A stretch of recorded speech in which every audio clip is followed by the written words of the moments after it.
সবাইকে স্বাগত আবারও। এখন আমি দাঁড়িয়ে আছি ঢাকা বিশ্ববিদ্যালয়ের বাংলা বিভাগের করিডোরে। এটা আমার বিভাগ, আমি এখানে পড়াশোনা করেছি। আমি 2008-9 সেশনের স্টুডেন্ট বাংলা বিভাগের, এবং আমি খুব গর্ববোধ করি যে আমি আসলে বাংলা বিভাগে পড়েছি, ঐতিহ্যবাহী বিশ্ববিদ্যালয়ের ঐতিহ্যবাহী বিভাগে। আমি আসলে কীভাবে চান্স পেয়েছি, আমার কাছে একটা আলাদিনের চেরাক ছিল, ওই চেরাকের মধ্যে আমি এরকম ঘষা দিয়েছি, দৈত্য বের হয়েছে, তারপর আমাকে এখানে দিয়ে গেছে। এটা হচ্ছে পুরো মিথ্যে কথা। আমি 24 ঘন্টায় পড়াশোনা করেছি, একদম নাও খাওয়া ভুলে গিয়েছিলাম, এটাও না মিথ্যে কথা। এগুলো দিয়ে আসলে হয় না। আমি খুব সাধারণ স্টুডেন্ট ছিলাম। আব্বুর সরকারি চাকরির সুবাদে আসলে বাংলাদেশের বিভিন্ন জায়গায় আমাকে ঘুরতে হয়েছে।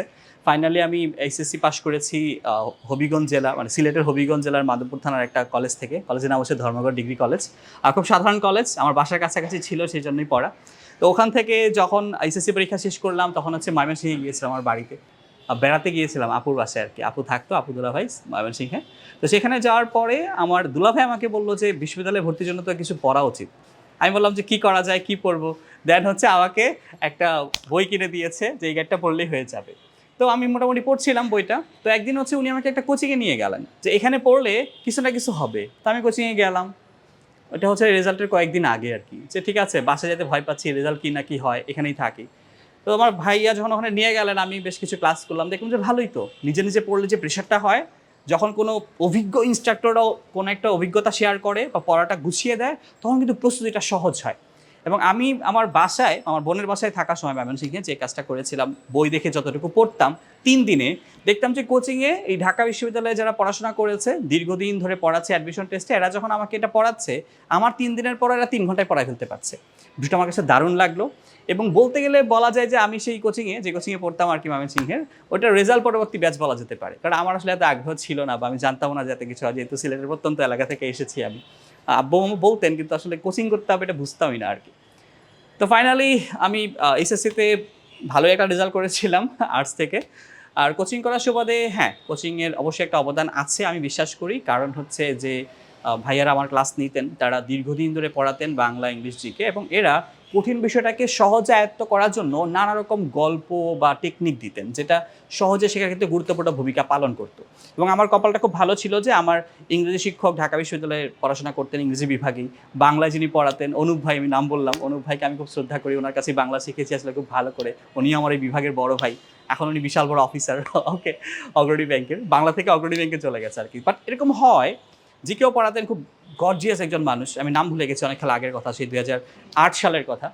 তো আমি আসলে খুব কষ্ট করে যে চান্স পেয়েছি বাট এরকম না, 24 ঘন্টা পড়েছি এরকমও না। আসলে একটা নির্দিষ্ট গাইডলাইন থাকলে এবং পড়াটাকে গুছিয়ে পড়তে পারলে খুব সহজেই চান্স পাওয়া সম্ভব। এখন আমরা যে কাজটা করি, গণহারে বলছি কোনো কোনো কোনো কিছু নাই, সব পড়তে হবে, সব পড়তে হবে। আসলে সব পড়তে হয় না।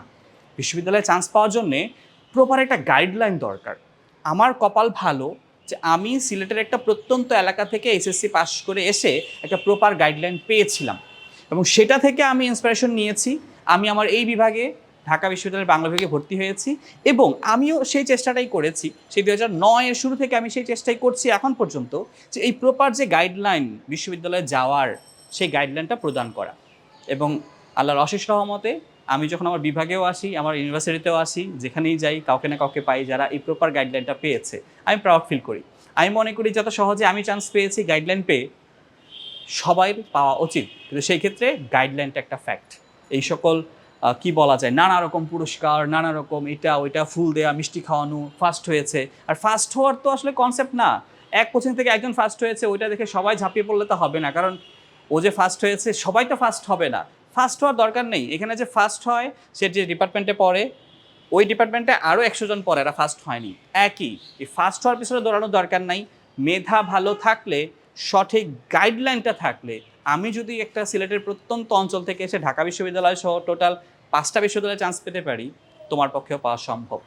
এই জন্যে কী করেছো না করেছো দরকার নাই। এসএসসিতে যখন পড়াশোনা করছো, তোমার বিষয়গুলো একটু ভালো করে দেখো। স্পেশালি যদি আমি বাংলা ইংলিশের কথা বলি, একটু ভালো করে দেখো।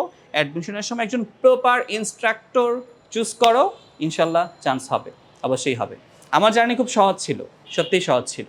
আর আমি খুব গর্ব করে বলতে পারি আমি ঢাকা বিশ্ববিদ্যালয়ে বাংলা বিভাগে পড়েছি এবং বাংলা পড়াই, এটাই আমার একটা বড় অর্জন। আমি চাই সবারই সেই অর্জন হোক, দাবিতে পড়ার, কাউকে দাবিতে নিয়ে আসার।